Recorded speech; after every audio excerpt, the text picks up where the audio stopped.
Shalom Bapak Ibu Saudara sekalian. Ya, saya bersyukur sekali saya diberikan kesempatan untuk boleh melayani Tuhan pada pagi hari ini. Mungkin kalau para mahasiswa sudah kenal sama saya gitu ya. Tetapi mungkin jemaat sekalian ada yang belum mengenal saya. Saya namanya Meliana Erawati, saya asli dari Pontianak, Kalimantan Barat. Saya adalah istri dari Pak Yudi yang ganteng gitu ya, karena dia satu-satunya paling ganteng harusnya ya di dunia ini bagi saya loh ya. Oke, sedikit itulah perkenalan diri saya. Nanti kalau ada yang ingin ditanyakan boleh nanti ya. Oke, Bapak Ibu Saudara dikasihi Tuhan, pagi hari ini kita akan bersama-sama merenungkan kebenaran firman Tuhan dengan tema melampaui batas. Mari kita sama-sama membuka di dalam Alkitab kita di dalam Perjanjian Lama, yaitu Kejadian pasal yang ke-45 ayat 1 sampai yang ke-15. Kejadian pasal 45 ayat 1 sampai yang ke-15. Kalau sudah menemukannya, kita akan bacakan bergantian. Silakan yang ibu-ibu, yang perempuan itu membacakan ayat yang pertama, sedangkan yang bapak-bapak atau laki-laki membacakan ayat yang kedua bergantian sampai ayat yang ke-15. 1, 2, 3. Ketika itu Yusuf tidak dapat menahan hatinya lagi di depan semua orang yang berdiri di dekatnya. Lalu berserulah ia, suruhlah keluar semua orang dari sini. Maka tidak ada seorang pun yang tinggal di situ bersama-sama Yusuf ketika ia memperkenalkan dirinya kepada saudara-saudaranya.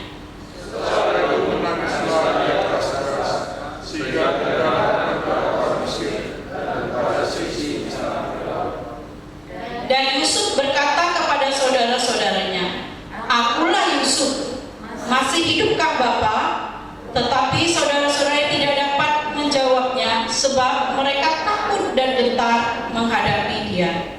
Lalu kata Yusuf kepada saudara-saudaranya itu, "Mari kita dekat." Maka berkatalah mereka, katanya lagi, "Akulah Yusuf, saudaramu yang coba pulang Mesir." Tetapi sekarang janganlah bersusah hati dan janganlah menyesali diri karena kamu menjual aku ke sini, sebab untuk memelihara kehidupanlah Allah menyuruh aku mendahului kamu.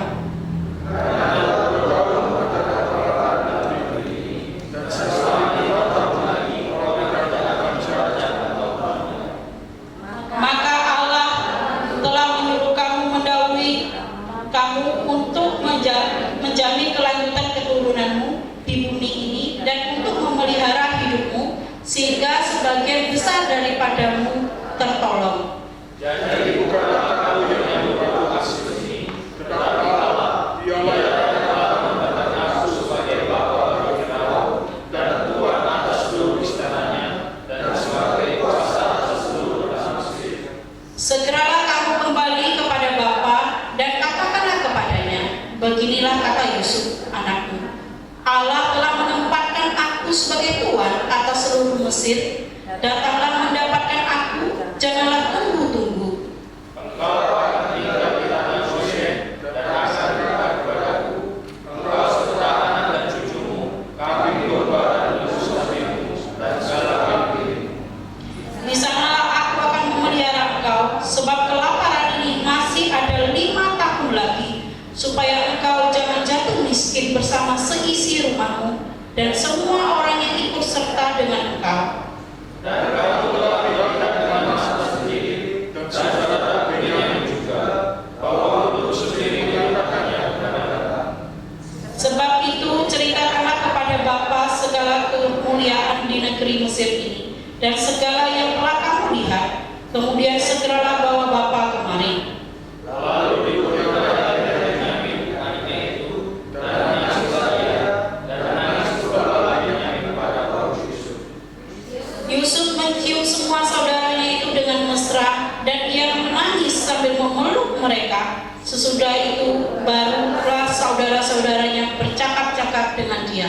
Berbahagialah bagi setiap kita yang membaca merenungkan dan melakukan firman Tuhan di dalam kehidupan kita hari lepas hari. Bapak Ibu Saudara dikasihi Tuhan, ada yang berkata bahwa luka yang paling menyakitkan itu adalah luka yang ditimbulkan oleh orang-orang yang kita kasihi. Pengkhianatan dari orang-orang yang kita cintai. Pengkhianatan dari orang-orang yang terdekat dengan kita, apalagi saudara. Bapak Ibu Saudara dikasihi Tuhan, harusnya kata-kata itu tidak berlaku bagi kita anak-anak Tuhan hari ini. Kenapa? Karena di dalam segala hal Allah merancangkan kebaikan untuk setiap kita. Allah akan memberikan yang terbaik bagi setiap kita. Karena apa? Bapa di dunia ini aja tahu bisa memberi yang terbaik untuk kita. Apalagi Bapa kita di surga. Di tengah-tengah ketidaknyamanan, di tengah-tengah bencana, di tengah-tengah fitnahan yang kita terima, di tengah-tengah musuh kita pun Allah tetap merancangkan yang terbaik. Bapak Ibu Saudara dikasihi Tuhan, itu pun yang dialami oleh seorang anak Tuhan yang saya katakan jalan hidupnya penuh dengan kerikil. Bahkan saya katakan batu cadas yang tajam di dalam hidupnya, tetapi dia masih bisa melihat rencana kehendak Tuhan di dalam hidupnya. Bapak Ibu Saudara dikasihi Tuhan, bagian ini menceritakan bahwa Yusuf pada saat itu dia memperkenalkan dirinya kepada saudara-saudaranya. Pertanyaannya, mengapa sih kok saudara harus masih memperkenalkan diri? Bapak Ibu, saya adalah salah satu orang perantauan. Saya ngomong sama suami saya. Saya dari kecil di Kalimantan, kemudian SMP, SMA di Pontianak Kota, kemudian juga kuliah akhirnya di Jawa, sampai akhirnya menikah pun tetap di Jawa. Dan ketika saya pulang ke kampung halaman saya, ketemu dengan saudara saya itu saya bisa dihitung dengan jari aja, ya, beberapa kali. Ya. Dan ketika saya pulang, saya tidak perlu berkata, "Kok aku iki Meli, meme adekmu sing cilik iku lho." Gak perlu. Karena apa? Mereka pasti sudah tahu dengan saya. Walaupun zaman saya kuliah, telepon itu mahal, ya, saya katakan. Kalau sekarang komunikasi murah, betul enggak? Bisa video callan, ngelihat wajahnya, tidak mungkin salah, gitu ya. Zaman saya masih kuliah itu kan, kalau nelpon itu rasanya, mewah sekali, gitu ya. Apalagi interlokal, gitu ya, ke Kalimantan. Dan pasti koko saya sudah lama tidak pernah lihat wajah saya, minimal 5 tahun, gitu ya. Tapi saya tidak perlu memperkenalkan diri saya. Saya mungkin bisa memperkenalkan diri saya kepada keponakan-keponakan saya, karena mungkin waktu saya masih di sana mereka belum lahir dan sebagainya. Tapi untuk saudara kandung tidak. Mengapa Yusuf harus memperkenalkan dirinya kepada saudara-saudaranya lagi? Ini yang menjadi pertanyaannya.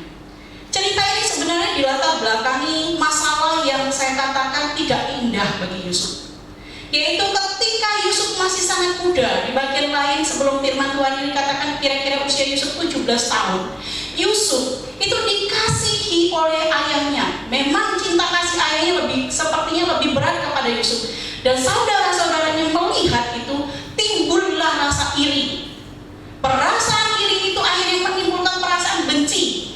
Perasaan benci itu akhirnya menimbulkan satu tindakan, sebuah kejahatan. Akhirnya dijuallah Yusuf. Bapak Ibu Saudara kasih Tuhan, singkat cerita dari pengalaman ketidakenakan Yusuf. Dia harus terpisah dari papanya, harus dijual. Dia harus tinggal di rumah Potifar. Dia di sana pun masih difitnah, dimasukkan lagi ke dalam penjara. Di dalam penjara pun dia masih mengalami hal-hal yang tidak enak. Dia bertemu dengan juru minum dan juru roti. Dia menafsirkan mimpi juru minum dan juru roti. Dan ketika sebelum mereka keluar, Yusuf sudah berpesan, "Nanti ingat aku ya di dalam penjara ya." Ternyata juru roti akhirnya mati, dihukum mati ya. Juru minum diangkat oleh Fir'aun ya, jadi orang kepercayaannya. Sampai diangkat seperti itu pun sudah berjalan waktu yang lama. Lupa si juru minum dengan pertolongan dari Yusuf. Terus apa yang terjadi ketika Fir'aun memiliki mimpi? Dia akhirnya bingung cari siapa yang bisa menerjemahkan. Akhirnya juru minum baru ingat, oh ada Yusuf. Dulu dia mengingatkan aku arti mimpiku, dan ternyata memang benar.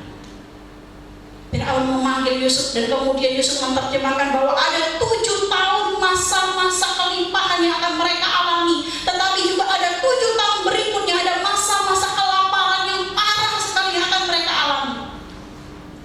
Dan ketika Yusuf bisa mengartikan mimpi itu, dan Firaun juga akhirnya melihat Yusuf, di mana Firaun menemukan mungkin ada Tuhan di dalam kehidupan Yusuf, melihat Yusuf sebagai hamba Tuhan yang luar biasa. Firaun mempercayakan semuanya, pengelolaan atas seluruh Mesir dan seluruh harta kekayaannya kepada Yusuf. Bapak Ibu Saudara dikasih Tuhan, kalau kita melihat pada pasal 45 ini, saya kagum sekali dengan kepribadian Yusuf yang luar biasa. Walaupun dia sudah menjadi orang yang sukses, kepercayaan Raja Firaun, sudah menjadi orang yang nomor 2 selain Firaun, ya, tangan kanan Firaun di Mesir, Yusuf masih memiliki karakter jempol yang saya katakan secara khusus terhadap saudara-saudaranya. Disinilah yang saya katakan melampaui batas dari rata-rata kebanyakan orang pada masa itu dan masa sekarang. Bapak Ibu Saudara kasih Tuhan, apa yang dilakukan Yusuf sehingga saya katakan dia melampaui batas dari manusia sejamannya sampai hari ini? Yang pertama, Yusuf memiliki kelembutan hati terhadap orang yang bersalah kepada dia. Bapak Ibu Saudara kasih Tuhan, kalau kita sudah membaca firman Tuhan tadi, ayat yang kedua dikatakan Yusuf menangis keras ketika bertemu dengan saudaranya, sampai dikatakan seisi istana Firaun itu kedengaran dan Firaun tahu, gitu ya. Terus kemudian ayat yang ketiga dikatakan saudara-saudara Yusuf itu mengalami ketakutan. Karena apa? Ketika Yusuf memperkenalkan diri kepada mereka, mereka teringat bukan kebaikan Yusuf, tetapi apa? Perbuatan jahat mereka, dan mereka akhirnya ketakutan. Bapak Ibu Saudara kasih Tuhan, tetapi apa yang dilakukan Yusuf sebenarnya ketika Yusuf memperkenalkan diri, aku inilah Yusuf yang kamu jual dulu. Tujuannya bukan untuk mereka menakuti saudaranya, tapi mempertegas dirinya, aku ini saudaramu. Bapak Ibu Saudara kasih Tuhan, kalau kita mengalami apa yang dialami oleh Yusuf, ketika kita bertemu dengan orang yang menjadi musuh kita, orang yang sudah berlaku jahat kepada kita, orang yang pernah menyakiti kita, apa yang kita lakukan? Tindakan benar apa yang harus kita lakukan? Orang dunia hari ini pasti berkata marah. Saya juga pernah mengalami itu, marah di dalam hati, jengkel, kesel, gitu ya. Terus apa lagi? Kalau bisa udah usahlah melihat wajahnya, pergi jauh saja, putus hubungan saja. Padahal kita sadar darah yang mengalir di dalam tubuhnya dia sama dengan darah kita. Tuh, Bapak Ibu Saudara dikasih Tuhan, itu wajar, itu normal, itu manusiawi sudah. Tetapi melalui kisah Yusuf ini kita diajarkan untuk menjadi orang yang bukan normal, tetapi abnormal. Orang kayak apa? Abnormal. Bapak Ibu Saudara kasih Tuhan, orang yang abnormal berbeda dengan orang dunia ini. Kita diajarkan bukan lagi menjadi manusia yang dikatakan manusiawi hari ini, bukan, tetapi menjadi manusia surgawi sesuai dengan status kita hari ini, anak-anak Allah,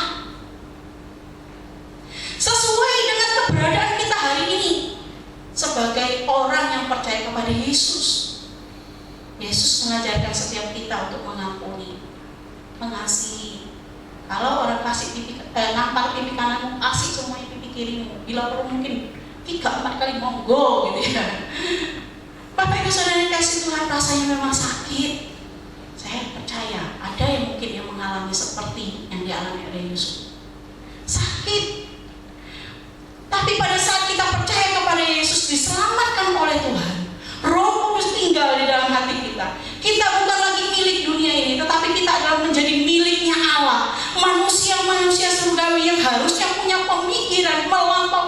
adalah manusia yang harusnya kita memiliki tindakan yang melampaui apa yang biasa dilakukan oleh dunia hari ini. Dunia hari ini kalau orang salah cuma satu, hukum, dibenci. Bapak Ibu Saudara kasih Tuhan, karena apa? Karena kita hari ini tinggal di dunia, tetapi kita tidak boleh seperti dunia hari ini. Dunia mengasihi orang karena, maka. Rumusannya itu karena, maka. Saya berharap tidak seperti itu ya. Karena saya cantik, Pak Yudi jatuh cinta, maka saya sama saya. Bukan ya, kok ya? Bukan. Hari ini dunia mengasihi karena kamu baik, maka aku baik. Itu dunia hari ini. Bapak Ibu, seharusnya ketika kita ini menjadi milik kesayangan Allah, anak-anak Allah, maka kasih kita ini bukan karena, tetapi kasih yang kita pegang itu adalah walaupun kamu jahat, walaupun kamu menjengkelkan aku, walaupun kamu memperlakukan aku dengan curang, aku tetap mengasihimu. Sulit Bapak Ibu Saudara dikasih Tuhan. Saya percaya ketika saya berbicara seperti ini pun saya juga mengalami yang sama. Saya pernah secara tanda ini ya, saya pernah ibaratnya tidak direstui oleh keluarga saya untuk studi di Aletelawa, dan akhirnya saya dibiarkan dalam banyak hal. Dari segi biaya saya dibiarkan, tidak dibiayai. Dari segi perhatian saya tidak diperhatikan. Jadi saya yang harus telepon kepada mereka. Mereka tidak pernah telepon. Saya melihat bahwa apa? Waktu itu saya diingatkan terus oleh kebenaran firman Tuhan. Jadi saya setiap tahun itu, setiap Natal saya selalu mengirim kartu Natal. Dan setiap ada kesempatan saya telepon. Dan akhirnya saya punya satu tekad adalah saya harus nabung pulang ke Kalimantan waktu liburan, membereskan masalah itu. Puji Tuhan, apa yang terjadi? Tuhan berperkara. Baru kali itu saya melihat koko saya menangis di hadapan saya. Seumur-umur saya nggak pernah lihat koko saya nangis. Baru kali itu.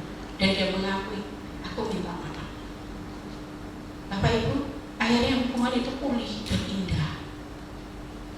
Gak gampang Bapak Ibu. Tetapi itulah hati yang sudah diperbarui, hati yang melampaui batas.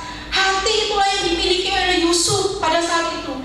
Karena dia tahu, walaupun saudaranya salah, walaupun saudara berbuat jahat, dia harus memiliki hati yang melampaui batas. Kalau kita melihat ayat 14 dikatakan apa? Yusuf dikatakan memeluk Benyamin adiknya. Ini memang adik kesayangan loh ya.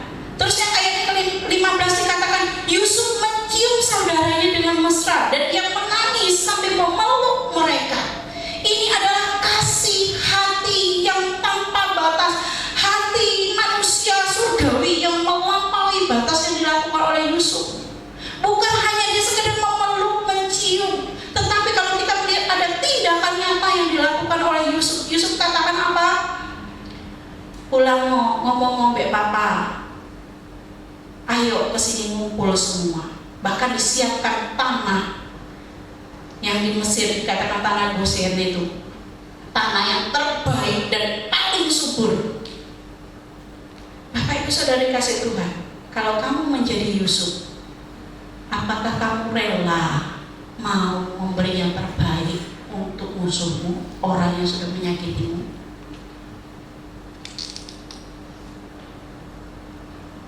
Yang terbaik, ini harus digarisbawahi.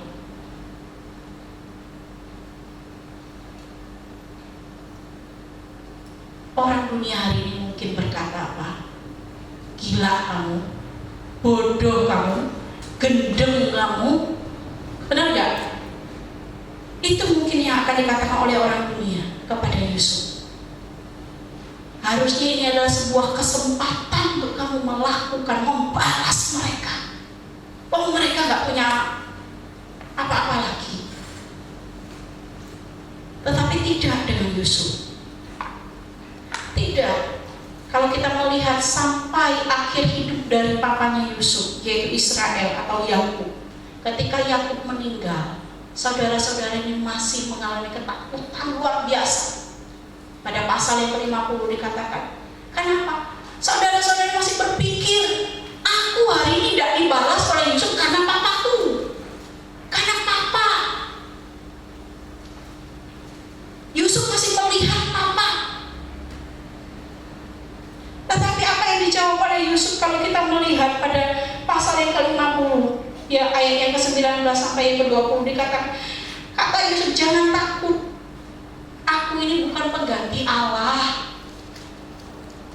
Kalau memang kamu merancangkan kecelakaan bagiku itu, tetapi Allah sudah merancangkan damai sejahtera, sudah mereka-rekakan kebaikan untuk aku. Jangan takut kamu. Bapak Ibu Saudara dikasihi Tuhan, Yusuf memiliki kelembutan hati kepada orang yang bersalah kepadanya, memiliki hati yang melampaui batas, hati seorang bapak.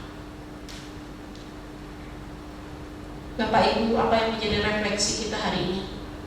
Saya percaya ketika kita hidup hari ini pasti ada banyak masalah. Kita pasti pernah bergesekan dengan orang, bahkan dengan suami sendiri pun, dengan orang tua sendiri pun, dengan keluarga, koko, cece, adik kita pun kita pernah bergesekan. Mungkin bahkan kita juga menemukan yang namanya musuh yang di dalam selimut. Kita kaget-kaget, kok orangnya bisa ya.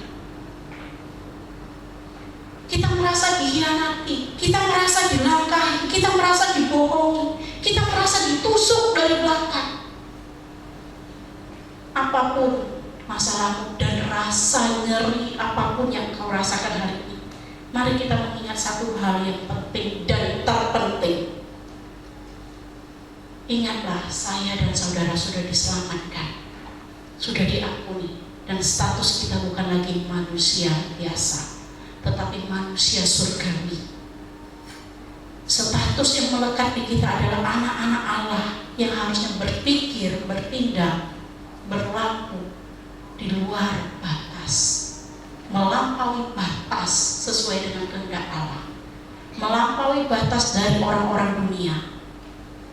Karena kita adalah orang-orang yang sudah dikasihi Tuhan. Kristus sendiri sudah mengampuni kita, mau mati di atas kayu salib untuk kita. Bapak Ibu sudah dikasihi Tuhan. Yang kedua, kenapa Yusuf saya katakan dia orang yang melampaui batas? Yang kedua, Yusuf melihat segala sesuatu yang terjadi dalam hidupnya ada maksud Tuhan. Kita melihat ayat yang kelima dikatakan,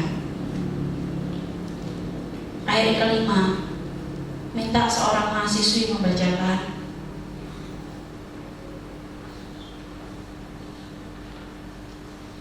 Gak ada mahasiswi ya enggak? Gak apa-apa, mahasiswa aja. Ya monggo, kalau yang perempuan malu-malu. Tetapi sekarang janganlah bersusah hati dan janganlah menyiksa diri dengan kamu menjual aku ke sini, sebab untuk memelihara kehidupan telah Allah menyuruh aku mendahului kamu. Dikatakan apa? Untuk memelihara kehidupanlah Allah menyuruh aku. Ayat yang ke-7 ada kata lagi, maka Allah telah menyuruh aku. Gitu ya. Ayat yang ke-8 diulangi lagi. Jadi bukanlah kamu yang menyuruh aku ke sini, tetapi Allah. Bapak Ibu Saudara dikasihi Tuhan, melampaui batas adalah maka seseorang itu akan bisa melihat masalah yang dihadapi itu, yang dia alami itu sebagai batu loncatan, bukan sebagai sebuah batu besar yang menjadi penghalang untuk dia ataupun tembok yang menjadi penghalang untuk dia. Tetapi dia dapat melihat apa yang terjadi di dalam hidupnya itu adalah sebagai batu loncatan di mana dia harus maju dan kasih Allah dinyatakan di dalam hidupnya. Hari ini seorang ingin lulus, ingin naik kelas harus ujian, betul nggak? Kita ingin lulus pun di hadapan Allah, banyak lika-liku yang dihadapi, dan di situ adalah batu loncatan untuk kita bisa mengalami kasih Allah. Kalau hidup jalan tol terus lurus, nggak indah rasanya. Harus ada tangis sedikit, betul enggak? Harus ada kepahitan sedikit supaya kita tahu inilah rasa hidup dan Allah di dalamnya menolong kita. Bapak Ibu Saudara kasih Tuhan, melampaui batas adalah seseorang yang bisa melihat segala sesuatunya dengan kacamata Tuhan, tunduk dan taat kepada kebenaran firman Tuhan dan menyerahkan totalitas hidupnya kepada Tuhan. Hari ini kita adalah anak-anak Tuhan. Mari serahkan hidup kita totalitas kepada Tuhan. Bukan karena studi yang kita miliki, S1 teologi, S1 PAK, tetapi semua yang ketika kita percaya kepada Tuhan, kita adalah anak-anak Tuhan. Harusnya kita menyerahkan hidup kita ke dalam tangan Tuhan. Ada kekhawatiran? Ada. Setiap manusia ada kekhawatiran.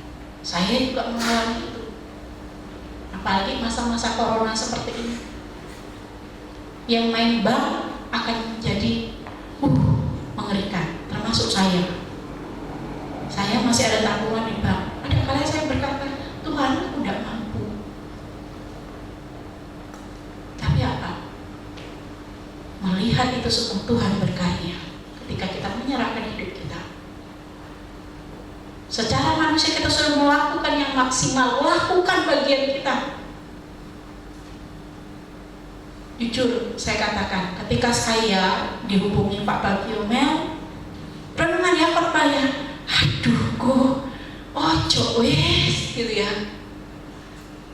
Suami saya, ayo wes gitu ya.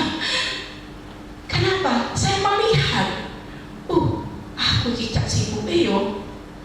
Pagi bangun pagi, ngurus rumah tangga, masak, ngurus toko, buka online kayak apa, PO lagi, PO bapi lagi gitu ya. Yang aku sendiri yang masak, gak ada pembantu, aku kerjakan semua, gitu ya. Ada kalian puji Tuhan suami saya baik gitu ya. Saya bisa ada kalian dibantu suami. Saya, aduh jangan bisko. Suami saya bilang, lakukan.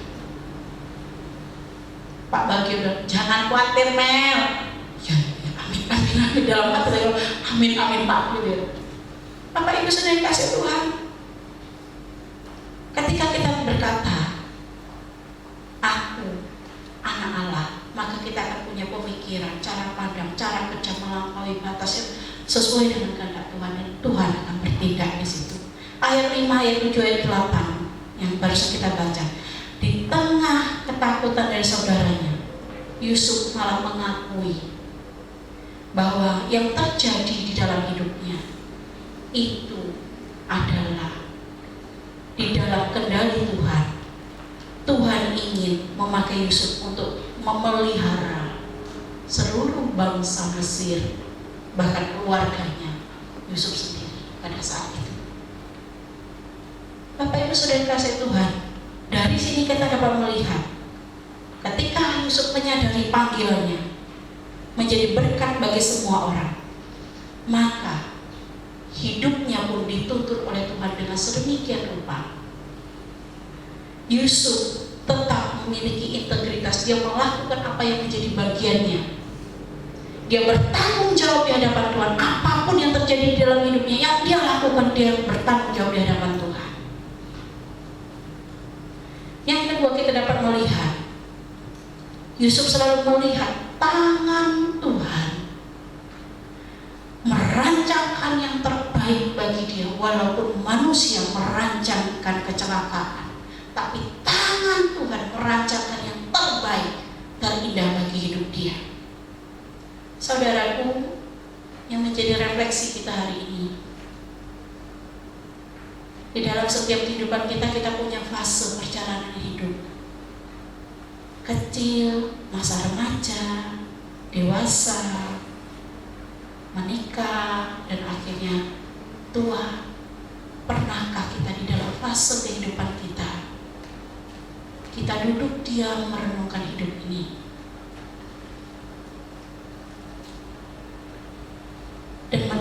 Yesus di dalam hidup kita, menemukan tangan Allah yang merancang hidup kita dengan sedemikian rupa. Bapak Ibu, saya setiap kali ulang tahun ada kalanya saya teringat cerita dari mama saya. Mama saya katakan, kamu lahirnya di Semarang, di Rumah Sakit Elizabeth dengan bobot 1 kilo 4 on. Kenapa? Waktu itu mama hamil kamu, koko saya yang paling besar itu sakit. Saya anak ke-8 Bapak Ibu. Jadi tahulah ya perhatian mama jadi kemana ya. Dan saya merenungkan lagi, saya ini dari pedalaman Kalimantan, pedalaman yang sangat dalam, sampai suami saya ngomong, Mei, papamu itu gak salah kan tinggal kene? Enggak, dia bilang. Yang zaman dahulu kala itu jalan cuma jalan tikus. Yang syukur kalau orang jalan, namanya jalan tikus gitu ya. Dan saya mengingat, wah saya membayangkan mama saya waktu hamil besar seperti itu harus meninggalkan 7 anaknya. Dari desa saya Riau Danau itu harus ke daerah Sukamarang, perbatasan Kalimantan Tengah, itu harus naik perahu. Bunyi perahunya gitu ya, itu bisa 2 hari baru nyampe. Sampai di Sukamarang, mama saya harus lagi naik speedboat kalau ada, kalau udah naik perahu lagi ke Pangkalambun. Ya, dari Pangkalambun baru lagi bisa naik ke Semarang. Jadi saya mau bayangkan perjalanan aja itu mungkin 1 minggu bahkan lebih dengan kondisi lagi hamil tua. Kok bisa ya mama saya ke Semarang? Zaman dahulu itu di desa saya itu ada suster misi ya dari luar negeri, jadi dari Belanda seperti. Dia sudah ngomong, Bu, lebih baik ibu melahirkan di kota besar. Akhirnya saya sampai di Rumah Sakit Elizabeth dilahirkan. Mama saya ngomong gini, gak ono gerakan nih, tak kamu tuh mau lahir. Jadi dipacu.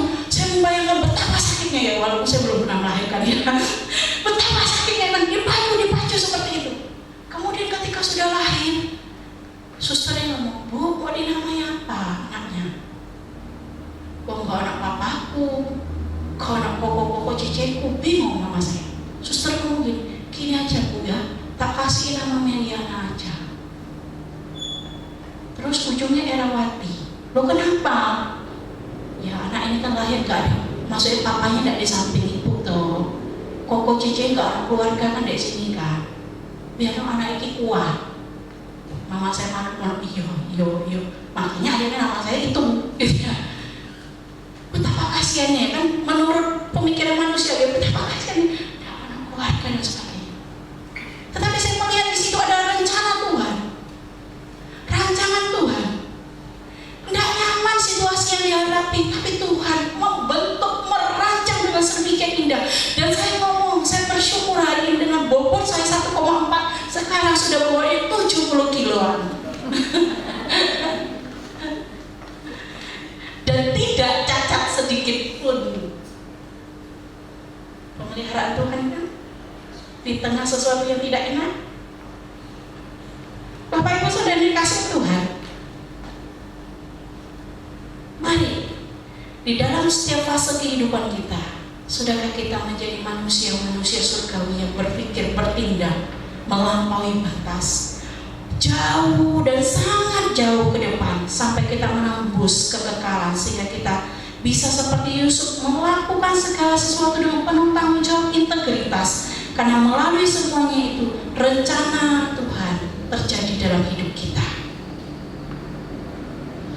Hari ini kita sebagai pelajar mahasiswa, saya selalu ngomong kalau di kelas saya, gunakan kesempatan untuk belajar.